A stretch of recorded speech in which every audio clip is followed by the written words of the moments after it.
미국의 컴퓨터 과학자이자 팟캐스터인 렉스 프리드먼이 마크 저커버그와 인터뷰를 했었는데요. 그중 애플의 비전 프로에 대한 저커버그의 생각을 엿볼 수 있는 대목이 있어 소개합니다.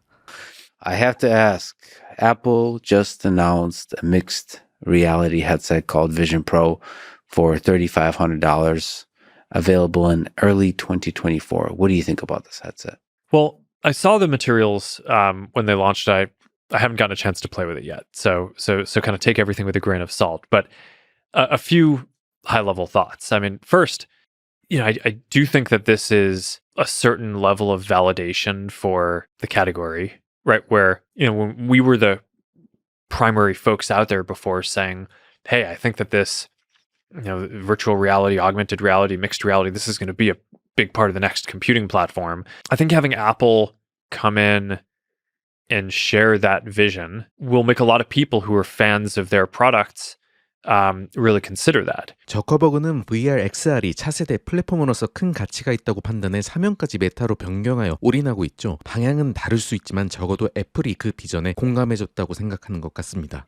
And then, of course, the $3,500 price, on the one hand, I get it with all the stuff that they're trying to pack in there. On the other hand, a lot of people aren't going to find that to be affordable.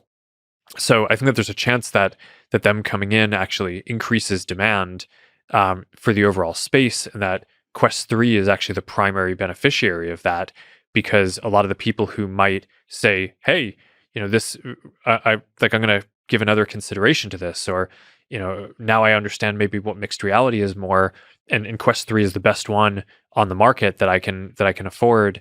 저커버그는 비전 프로가 상당한 고가이기 때문에 퀘스트 3가 그 대안으로 수혜를 받을 수 있다고 기대하네요. 그리고 이어서 애플과 메타의 다른 지향점을 언급합니다. Right, Apple has always, I think focused on building really kind of high-end things, whereas our focus has been on we have a more democratic ethos. We want to build things that are accessible to a wider number of people.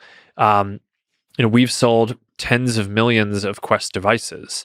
그리고 이어서 애플의 출시 자료의 사용 사례가 주로 앉아서 사용되는 사례였음을 언급합니다. Social interaction, communication, being more active, right? So there's fitness, there's gaming, there are those things. Whereas I think a lot of the use cases that you saw in Apple's launch material were more around, people sitting, people looking at screens, which are great. I think that you will replace your laptop over time with a headset. But I think in terms of kind of how the different use cases that the companies are going after, they're a bit different for where we are right now. 확실히 애플과 메타의 기기는 유사하면서도 다른 지향점을 바라보고 있는 것 같습니다. 메타의 퀘스트 3 소개 영상은 상당히 역동적인데 반해 애플은 업무 기기임을 강조하여 정적인 느낌이죠.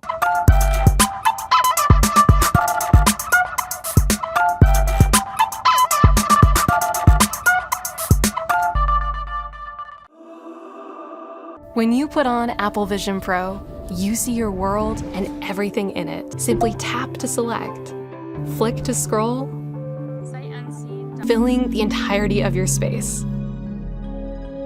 Like in the Mindfulness app. Apple Vision Pro brings the scale and wonder of a movie theater to whatever space you're in. This is Apple Vision Pro. 그리고 이어서 애플의 시선 추적과 핸드 트래킹만을 이용한 입력 방식과 메타의 컨트롤러에 대해 얘기합니다. Gaming wasn't a big part of the presentation, which is interesting. There are certain design trade-offs in this where, I think they made this point about not wanting to have controllers, which on the one hand, there's a certain elegance about just being able to navigate the system with eye gaze and hand tracking. And by the way, you'll be able to just navigate Quest with your hands too, if that's what you want. But I think if you care about gaming, having a controller allows you to have a more tactile feel and allows you to capture fine motor movement much more precisely than what you can do with hands without something that you're touching. So again, I think there are certain questions which are just around what use cases are you optimizing for. Mm-hmm. I think if you want to play games, then I think then I think you want to design the system in a different way, and we're more focused on kind of social experiences, entertainment experiences. Whereas if what you want is to make sure that the text that you read on a screen is as crisp as possible, then you need to make the design and cost trade-offs that they made that lead you to making a $3,500 device. So I think that there is a use case for that for sure, but I just think that the companies, we've basically made different design trade-offs to get to the use cases that we're trying to serve. 경쟁사 제품에 대한 언급에 대해 상당히 조심스러우면서도 방향이 다른 점을 강조하는 저커버그의 생각을 엿볼 수 있는 인터뷰였습니다. 여러분들의 생각은 어떠신가요?